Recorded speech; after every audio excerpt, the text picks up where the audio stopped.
이 창세기 10장은 족보가 나오는데 이름이 70명이나 여기 기록되어 있습니다. 야벳의 후손들이 14명이 기록되어 있고 함의 후손이 30명이 기록되어 있고 그리고 셈의 후손이 26명이 여기 기록되어 있습니다. 생소한 이름들이 많기 때문에 이거를 읽기가 굉장히 어려운데 우리 이지휘 권사님 너무너무 또박또박 은혜롭게 잘 읽어주신 것 얼마나 감사한지 모르겠습니다. 오늘 이 본문에 나와 있는 이 노아의 후손인 셈, 함, 야벳의 족보를 여기서 보게 되는데 특별한 것은 1절에는 노아의 아들 셈, 함, 야벳이라고 기록을 해놓고는 셈의 후손부터 쭉 써놔야 되는데 특이하게 2절에 야벳의 후손부터 기록을 해놓은 것을 보게 되지요. 그래서 성경학자들끼리 갑론을박이 많습니다. 누가 장남이냐? 여기 보면 야벳을 제일 먼저 썼으니까 야벳이 장남 아니냐? 그렇게 얘기를 하고 아니다. 셈이 장남이다. 무슨 소리냐? 함이 장남이다. 막 그런 얘기들을 많이 합니다. 특별히 NIV 같은 영어 성경을 보면 영어 성경에는 항상 셈을 앞세웁니다. 왜냐하면 이 NIV 성경이 영어로 번역되니까 영어권인 백인들은 자기 백인들 셈족이 백인족이 아니라 야벳 쪽이 진짜다, 최고다. 야벳이 장남이라는 걸 굉장히 강조를 합니다. 한편 셈족인 히브리 사람들은 셈이 장남이다 이렇게 보게 되겠죠. 그런데 여러분 우리가 이제 1절에 노아의 아들 셈과 함과 야벳 족보를 통해서 우리가 그대로 셈족부터 우리가 한번 살펴보기를 소망합니다. 21절부터 한번 보겠습니다. 21절 읽습니다. 시작. 셈은 에벨 온 자손의 조상이요 야벳의 형이라 그에게도 자녀가 출생하였으니. 여러분 여기에 셈은 에벨의 온 자손의 조상이라고 이렇게 나옵니다. 그러니까 에벨을 굉장히 높이는 것을 보게 되지요. 에벨이 누구냐? 여기 에벨을 왜 이렇게 높여서 에벨의 온 자손이라고 말했냐? 여러분 에벨이 어디 나옵니까? 우리 한번 24절 25절 보세요. 아르박삿은 셀라를 낳고 셀라는 에벨을 낳았으며 그랬죠? 에벨. 그 에벨은 그러니까 에벨의 아버지는 셀라고 셀라 아버지는 아르박삿이고 아르박삿의 아버지가 셈입니다. 셈. 그러니까 셈으로부터 4대 후에 태어날 바로 이 에벨을 여기 성경에서 높이고 있는 것을 보여요. 그래서 에벨의 자손이라는 말을 사용하고 있는 것을 보게 되지요. 그런데 이 에벨이라는 걸 왜 높이냐? 나중에 우리가 같이 창세기를 쭉 읽어가면 알겠지만 에벨은 히브리어로 이브리라는 말입니다. 이브리. 이브리가 나중에 변해서 뭐가 되지요? 히브리가 됩니다. 히브리. 히브리란 강 건너 온 사람들이라는 뜻인데 그 히브리 민족의 조상이 아브라함이죠. 그래서 아브라함으로부터 시작된 족보가 쭉 내려오다가 다윗으로 다윗의 후손 가운데 나중에 누가 옵니까?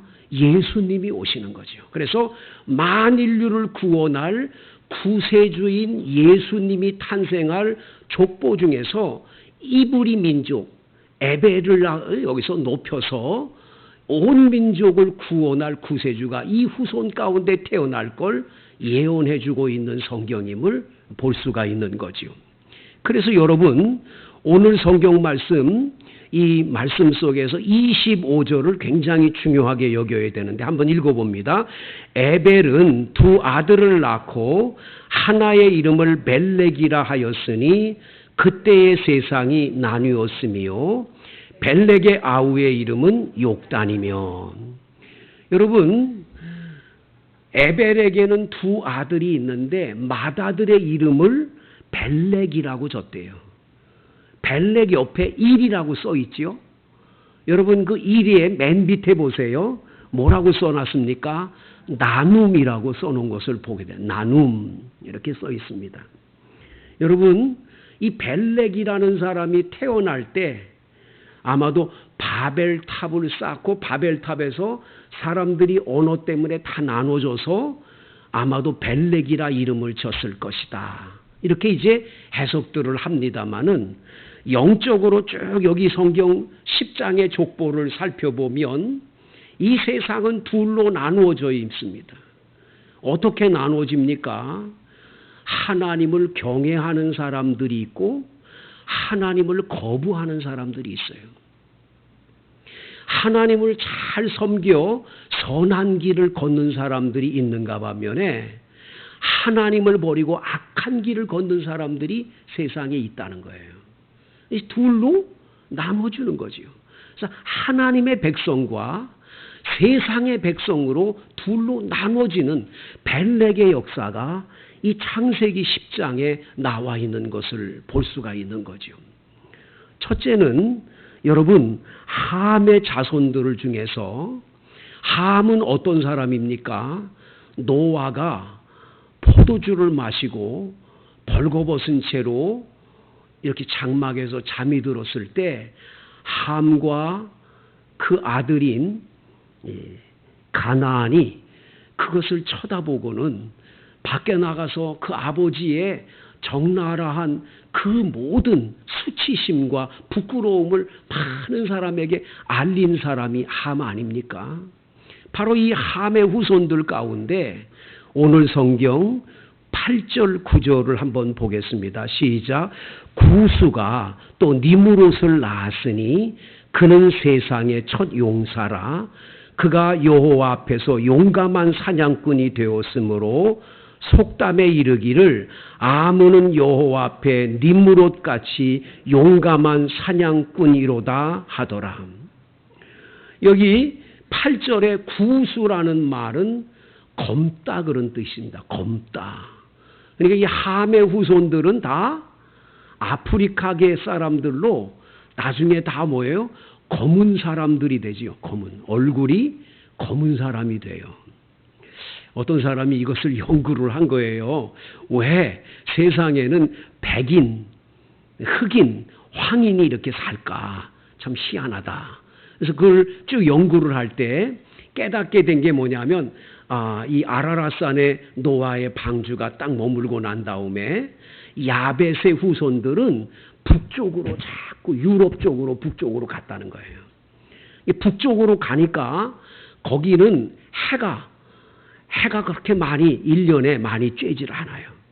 저도 이제 동유럽인 우크라이나에서 살다가 왔지만 겨울에는 거의 햇빛을 못 봐요. 그러니까 이게 햇빛에 의해서 멜라닌 색소에 의해서 이 사람들은 멜라닌 색소가 많이 형성이 안 되는 거예요. 햇빛을 많이 못 쬐니까 점점점 하얗게 변해요. 그래가지고 백인들이 됐다는 거예요. 근데 이쪽에 이 야베 족속인 그런데 함 족속들은 다 어떡하냐? 남쪽으로 내려와서 적도라고 제일 태양이 많이 쬐는 요 아프리카 이쪽에 사람들이 사니까 점점점 멜라닌 색소가 많이 바뀌어서 결국은 얼굴이 검게 그슬려가지고 검게 됐다는 거예요. 그 우리는 어떻게 됩니까? 적당하게 익어가지고 우리 동양인들은 적당하게 덜 익지도 않고 새까맣게 타지도 않고 이 정도다 이렇게 얘기를 하는 그런 분이 있어요. 그 이해가 되지요. 그런데 더 놀라운 건 뭐가 있냐면 사람들은 자기 눈에 보기에 좋은 사람들하고 결혼을 한다는 거예요. 그러니까 백인들은 얼굴 하얀 사람들이 좋은 거예요. 검은 사람이나 우리 황인들이 싫고, 그러니까 자기들끼리 계속 결혼을 하다 보니까 백인은 백인들만 계속 낳고, 흑인들은 흑인들만 계속 낳고, 우리 황인 정도는 황인 정도 계속 낳는 거지요. 예? 여러분들도 아들이 어디서 그 백인을 데리고 와서 나 이 여자하고 결혼하겠다 그러면 대부분 부모님들이 그렇게 좋아하지 않잖아요. 예? 물론 뭐 우리 아이들이 뭐 외국인하고 결혼한다는 게 뭐 잘못됐냐, 좋다, 다 그럴 수 있지만 사람들이 그렇거든요, 대부분이. 그런 거에 의해서 세상이 그렇게 세 종류로 나눠졌다. 그런데 여기서 우리가 무슨 흑인이라고 하는 어떤 것으로만 우리가 이 성경을 해석할 게 아니라 영적으로 말하면 이 구수, 바로 이 함의 후손들의 가운데 니무롯이라는 사람이 태어났다는 거예요. 니무롯이라는 히브리어의 단어는 반역자, 그런 뜻이 있습니다. 반역자. 하나님을 반역하는 사람이에요. 근데 이 사람이 특이한 사냥꾼, 세상에서 용감한 사냥꾼이기 때문에 대단한 사냥꾼이라고 얘기를 하는데, 사실은 이 용감한이라고 하는 단어는 아주 악한, 다시 말하면 아주 포악한 뜻이 있어요. 포악한 사냥꾼이라는 거예요. 이 사람 니무롯은 포악한 사냥꾼인데, 포악한 사냥꾼이 동물들을 포악하게 잡아서 포악한 사냥꾼이라고 이름을 지어서 얘기했을까요? 그렇지 않다라는 거예요. 이 니무롯은 인간 사냥꾼이었다라는 거예요. 얼마나 악한 짓을, 잔인하게 사람을 죽였으면 이 잔인한 사냥꾼이라는 이름을 가진 자가 됐다라는 거예요. 이 사람이 어디에 살았습니까? 10절에 보면 그의 나라는 시날 땅 바벨과 엘렉과 악갓과 갈레에서 시작되었으며, 바로 여기 바벨론 나라라고 하는 큰 나라가 형성된 바벨탑을 쌓았던 시날 광야. 그래서 바벨탑은 누가 했냐? 니무롯이 했을 거라는 거예요. 이 사람이 여러 사람들을 거기에 일을 시키면서 일하지 않는 사람은 다 사냥에다가 죽였지 않겠냐 하는 게 학자들의 이야기들이죠. 여러분, 이것은 이 함의 후손들은 뭘 얘기를 하냐면 아버지의 죄악이 그대로 후손들에게 내려와서 유전적으로 하나님과 대적하고 죄를 짓는 그러한 족속들이 계속 이루어짐을 보여주는 거죠. 여러분, 이런 사람들이 이 땅에 살고 있는 거예요. 그리고 그 반대로 오늘 성경에 2절에 나와 있는 야벳의 자녀들이 있는 거예요.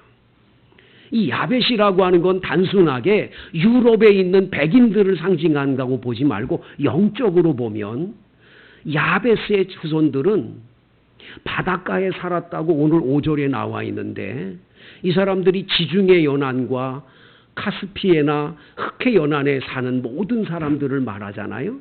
근데 이 사람들이 바닷가에 살아서 나중에 영국, 프랑스, 스페인, 그리고 저 위에 포르투갈과 저 위에 독일까지 다 이 해안가를 갖고 있는 나라들이란 말이에요.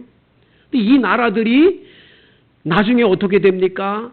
그렇게 바이킹족으로, 해적들로 아주 천박하게 살던 이 사람들에게 예수님의 복음이 들어가서 그 사람들에게 제일 처음으로 예수의 복음이 전해지니까 이 나라들이 다 어떻게 합니까? 찬란한 문명국가가 되고 창대해지는 축복을 받는 걸 보게 되는 거지요. 그래서 세상은 벨렉 나누어지는데, 하나님을 잘 경외하는 민족들과 하나님을 반대하는 민족들로 벨렉 나누어지는 것을 이 성경이 보여주고 있는 거예요. 단순하게 함의 자손이다, 그러면 흑인들은 망했다, 백인들은 이게 그게 아니고, 영적으로 보면 예수를 중심으로 믿었냐 믿지 않느냐에 따라서 세상을 둘로 갈라지는 거예요. 여러분, 지금 우리나라에도 일어나는 끔찍한 일들을 한번 살펴보세요. 요즘 지하철이나 이런 데서 그 칼 들고 와서 사람들을 막 찔러대는 그런 미치광이 같은 사람들이 있다는 게 얼마나 두렵습니까? 참 기가 막힌 시대에 우리가 살고 있잖아요. 어떻게 그런 일이 가능하겠냐?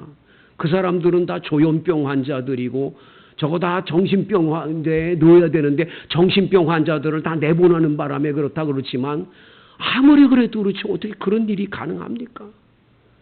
여러분 우리나라가요. 예수 잘 믿어야 돼요.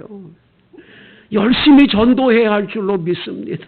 그래서 한 영혼이라도 예수 믿고 구원받아서 이 나라 대한민국이 정말로 하나님의 복된 나라로 바꿔줘야 되는 걸 우리가 여기서 성경에서 보여주는 거예요.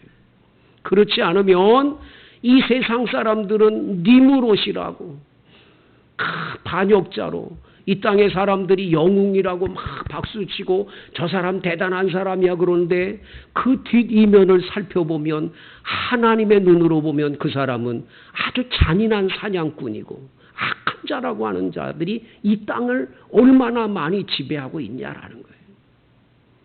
여러분들이 정말 좋아하는 탤런트들이나 영화배우나 여러분들이 좋아하고 존경한다는 정치가들 잘 보셔야 돼요. 그냥 인간 아무개가 너무 좋다고 따라다니면 안 돼요.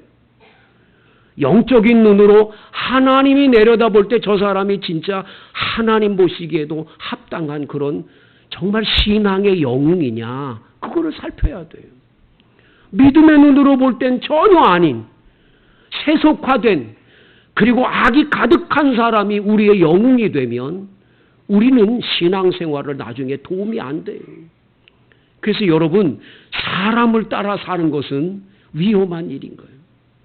여러분 이 창세기 10장에서 이렇게 니므롯이나 여기 나와 있는 가나안이나 함의 후손들처럼 이렇게 악하게 하나님하고 대적하고 죄를 짓는 이 사람들이 쭉 내려올 때 이들에게 구원의 길이 어디 있겠습니까? 다 지옥불에 들어갈 수밖에 없지요. 멸망의 길로 갈 수 없지요. 그래서 성경은 계속 족보 이야기가 나오지요. 이 창세기에도 족보가 계속 나와요. 그러다가 나중에 여러분 역대상을 읽어보면 역대상은 거의 족보 이야기로 끝까지 나와요. 거의 다. 그래서 이 역대상을 읽다 보면 막 나중에는 너무 사람이 많으니까 아주 정신이 없어가지고 이게 뭔가 그러고 아주 헤맬 때가 많지요. 그런데 여러분 그런 족보 이야기가 어디서 끝납니까? 예수님 족보로 끝납니다. 예수님 족보가 나온 이후에는 성경에 족보가 나오질 않아요. 왜 그렇습니까? 이 세상 사람들은 다 죄인이고 영원히 죽을 수밖에 없는 우리를 위해서 구원시켜야 될 이 모든 백성들을 죄악에서 구원해 영생의 자리에 이르게 할 한 분이 이 땅에 오시는 거예요. 그분이 예수님인 줄로 믿습니다. 그 예수님이 오심으로 말미암아 이 세상의 족보는 다 끝나버려요. 이제는 예수님 족보로 여러분들과 저는 하나님의 아들, 딸이 돼서 이 세상 족보는 별거 아니에요. 그 부흥강사 목사님 가운데 피종진 목사님이라고 유명한 목사님이 계셨잖아요. 한동안 그 아주 훌륭한 부흥사로 사역을 많이 하셨는데 그분은 그러는 거예요. 저는 이 땅에 태어나서 정말 이게 뭐 상놈 중에 상놈이었습니다. 왜 그러냐? 천방지축 마골 피도 끝이야. 뭐 천부터 시작하는데 천부터 시작해도 끝에 가서 피야. 피. 그러니까 피씨인 내가 뭐 어떻게 되겠냐. 그런데 피씨인 내가 예수님의 보혈의 피를 받아가지고 할렐루야. 이제는 예수 피를 받아 새로운 그런 족보, 새로운 길을 걷게 돼서 하나님의 아들로 살게 돼서 얼마나 감사하냐. 여러분 그 말들이 얼마나 은혜가 됩니까? 성도 여러분, 이 세상 사람이 얼마나 많은 죄인이에요. 그래서 마태복음 1장의 예수님 족보의 특징이 뭡니까? 여인들의 이름이 나오는 거예요. 여인들의 이름이 예수님 족보에 나와요. 첫 번째는 유다는 다말에게서 베레스와 세라를 낳고 해서 다말이라는 여자가 나와요. 여러분, 이 여자가 어떤 여자예요? 이게 이 다말이라는 여자는 이 유다의 뭐예요? 며느리입니다. 며느리.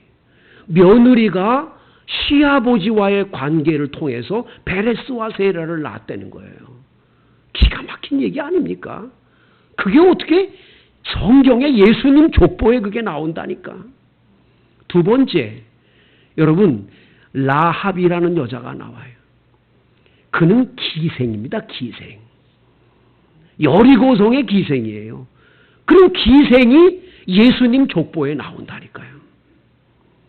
룻은 보아스에게서 오벳을 낳고, 룻이라는 여자는 이방 여인이에요. 이 여인은 순수한 이스라엘 여자가 아니에요.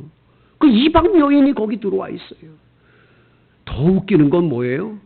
다윗은 우리아의 아내 밧세바를 통해서 여러분 솔로몬을 낳았습니다. 우리아라는 남편이 있는 여자예요. 그런데 그 여자와의 악한 그 행위를 통해서 자녀를 낳은 게 솔로몬이다. 그 성경을 읽어보면서 예수님 족보를 살펴보면서 뭐 예수님 이거 상놈 아니야? 이렇게 되는 거예요? 아니요. 그 뜻이 아니라 여기 나와 있는 함의 후손들처럼 이 땅에 악한 자들이 세상에 끊임없이 태어난 그 모든 악한 자들 속에 그들을 구원하기 위해 하나님의 아들이신 그분이 사람의 몸을 입고 이 땅에 오셔서 만인류를 죄에서 구원하기 위해 오셨다라는 거예요. 할렐루야. 그래서 여러분과 저는 정말 우리들도 구원받을 수 없는 그런 자격이나 이런 게 없는데 정말 하나님의 은혜로 우리는 구원을 받아 하나님의 자녀가 된 줄로 믿습니다. 이게 이 족보 속에서 나오는 첫 번째 메시지. 하나님 감사합니다. 나 같은 죄인이 어떻게 구원을 받아 하나님의 아들, 딸이 됐는지 고맙고 감사합니다. 하나님께 찬양 올려야 할 줄로 믿습니다. 하나님의 은혜로 있을 데 없는 자 왜 구속하여 주는지 난 알 수 없도다. 아멘. 여러분, 쓸데없는 것 같은 나를 왜 이렇게 주에게 사랑하셔서 구원해 주셨나. 너무너무 감사하다. 이 말씀이 오늘 창세기 10장의 첫 번째 주시는 말씀이에요. 두 번째 말씀은 뭡니까? 야벳을 한번 보세요. 야벳이라는 단어는 창대하다 그런 뜻이 있습니다. 창대하다. 야벳은 창대한 사람이 됩니다. 비록 여기 창세기 10장 2절부터 5절까지의 야벳의 후손들은 겨우 14명이 나옵니다. 14명. 함의 자손 30명, 셈의 자손 26명에 비하면 14명 얼마나 작아요? 이게 작은 이 야벳의 후손들이 나중에 창대하게 돼요. 그 야벳이 이렇게 창대해진 건 뭐 때문입니까? 한번 다 같이 몇 절을 읽으냐면 창세기 9장 27절을 읽습니다. 27절. 창세기 9장 27절 시작. 하나님이 야벳을 창대하게 하사 셈의 장막에 거하게 하시고 가나안은 그의 종이 되게 하시기를 원하노라. 이 창대하게 된다고 예언을 해줘요. 근데 그냥 창대한 게 아니요. 셈의 장막에 거하는 거예요. 셈의 장막이라는 건 셈의 후손 가운데 에벨, 이브리 민족, 히브리 민족, 그들의 조상의 하나님, 바로 하나님을 잘 경외하는 그들에게 그 후손 가운데 예수님이 탄생하시고 예수님의 복음을 이방 나라에게 전하기 위해서 누구를 선택합니까? 사도 바울을 선택해요.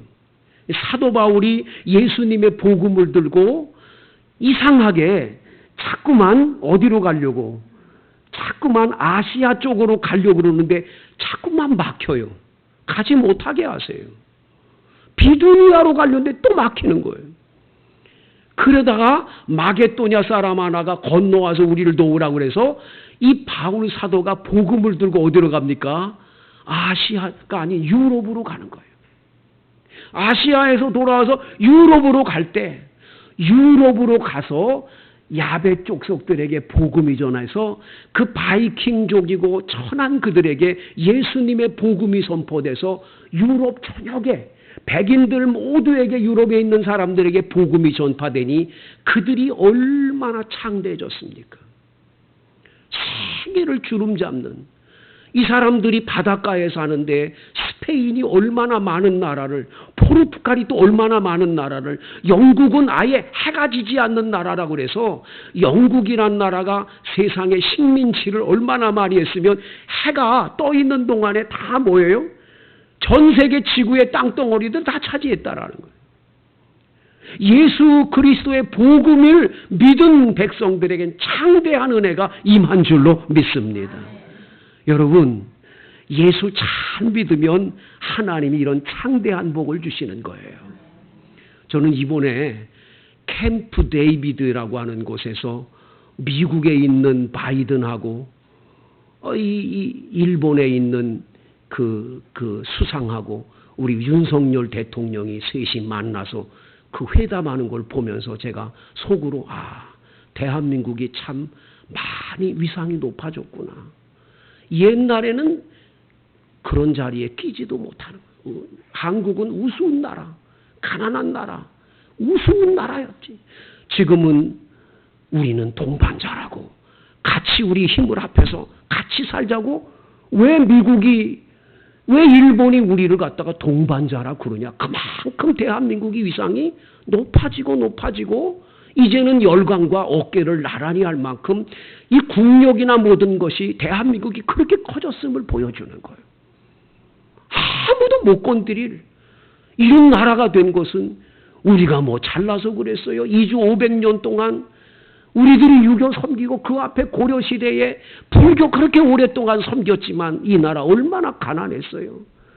예수님 복음 들어와서 할렐루야. 이 복음이 선포되면서 학교가 세워지고 병원이 세워지고 선교사님들이 다 복음 전해서 대한민국이 오늘 이렇게 눈부신 발전을 한 건 예수님 때문인 줄로 믿습니다. 통해물과 백두산이 마르고 닳도록 하나님이 보호하사 우리나라 만세가 되는 거예요. 만세가. 예수님 믿으면 창대해지는 거예요. 창대해지는 거예요. 할렐루야. 여러분의 가문이 이런 창대한 복이 임하기를 축복합니다. 그래서 자녀들한테 돈을 자꾸 물려주고 땅을 물려주고 땅 그러면 땅 물려주고 자꾸 그러려고 그러지 말고 예수 물려주시. 예수 믿는 믿음 하나가 확실하게 물려주면 우리 자녀들은 창대할 줄로 믿습니다. 놀라운 거는요. 우리나라에서 외국 선교사님들을 보낼 때 10,000명 선교사님을 보냈더니 우리나라 GNP가 10,000불이 됐어요. 20,000명 보내니까 20,000불 됐어요. 23,000명 보내니까 23,000불 됐어요. 지금 27,000명 조금 넘는데 우리나라 27,000불밖에 안 돼. 30,000불이 안 돼. 30,000명 보내면 30,000불이 될 텐데 아직 못 보내고 있는 거예요. 여러분, 오늘 성경에 왜 70명의 여기 있는 사람들 명단이 써 있을까요? 70명은 민족의 대표요, 세상의 대표를 말하는 거예요. 그래서 70인의 공의회, 예수님 제자 가운데도 12명만 있는 게 아니라 70명의 제자들을 통해서 예수님이 그들을 둘씩 짝지어 복음 전하게 하셔. 모세가 70명의 장로들을 세워서 시내산에 올라가 주님 만나 배우는 걸 성경이 보여주죠. 야곱의 자녀들이 70명이 애굽으로 내려가요. 이 70명은 70이라는 숫자는 대표를 얘기하는 거예요. 여기 창세기 10장은 온 세상 민족의 대표를 얘기해요. 하나님은 이들에게 함의 후손처럼 죄 가운데 빠지고 악을 행하고 잘못된 사람들에게 복음을 전해서 야베 족속처럼 창대하고 창대한 축복의 자녀들이 되기를 원하고 계시는 거예요. 그래서 여러분이 한 명의 사람에게 예수 복음 전해서 이 사람이 한국인이 예수를 믿었다. 한 명의 사람이 예수 믿으면 그만큼 하늘나라가 자꾸 더 커지고 커져서 대한민국은 더 축복의 땅이 되는 거예요. 그런데 자기 혼자만 교회 다니고 옆에 사람들은 교회 안 다녀도 상관없다. 전도는 뭐 딴 사람이 하는 거고 우리는 상관없다. 그건 절대 좋은 게 아니에요. 여러분, 열심히 전도하는 게 애국하는 길이요. 대한민국 잘 사는 길이 예수 잘 믿는 길인데 열심히 전도해야 할 줄로 믿습니다. 여러분은 내 집 근처 다니며 건질 죄인 많은데 왜 그냥 놔두십니까? 안 되면 여러분 해외에 나가세요. 선교하도록 꿈을 가지세요. 나도 외국에 나가서 선교하겠다. 선교의 꿈을 가지시게 되기를 축복합니다. 이번에 우리 교회 청년회가 참 잘한 일이에요. 수련회 가면 자기들끼리 은혜 받고 행복한 시간을 가질 텐데 우리 청년회는 그러지 않아요. 봉화마을에 가서 다 답사를 하고 봉화마을에 할머니 할아버지들이 많구나. 교회는 몇 명 나오는구나. 이 마을 사람들을 전부 이번에 초청해다가 그래서 마을 잔치를 하려고 잔치. 마을에 있는 사람들 다 초청해서 교회에서 그냥 맛있는 식사를 대접하면서 잔치를 배설하고 그들에게 예수님 복음을 전했어. 그들을 구원한 길로 인도하려고. 그래서 할머니 할아버지들 밭에 가서 뭐 고추도 따주고 다 하면서 일해주면서 그래가지고 그분들을 전도하려고 간다는 거. 참 멋지지 않습니까, 여러분? 우리 교회 그런 일 많이 해야 할 줄로 믿습니다. 제가 전에 섬기던 교회에서 선교사님 한 분이 우리 교회 권사님 딸이 대만으로 선교사를 떠나요. 우리 교회는 가난해서 도와주기가 어렵지만 그래도 우리가 좀 돕자. 그래가지고 그때 100불을 도왔는데 100불씩을 매주 보냈는데 매달 보냈는데 1년 후에 재정을 2배로 채워주시더라고. 그래가지고 스리랑카에 있는 선교사님 한 분 또 도왔더니 또 2배로 채워주시는. 그 다음에 저 피지의 선교사님 또 채워. 와, 재정적으로 얼마나 하나님이 복을 주시는지 눈으로 보이게 하나님이 선교를 기뻐하는 걸 깨닫게 되는 거예요. 그러다가 나중에 제 자신이 나도 선교사로 가야 되겠다. 그 교회를 그만두고 제가 선교사로 간 거예요. 하나님이 그 교회를 크게 축복하신 거예요. 할렐루야. 하나님은 영혼 구원을 위해 힘쓰면 하나님이 여러분의 인생을 책임져 주시고 복 주시는 줄로 믿습니다. 우리 다 같이 기도하겠는데요. 청년회를 위해 기도해 주시고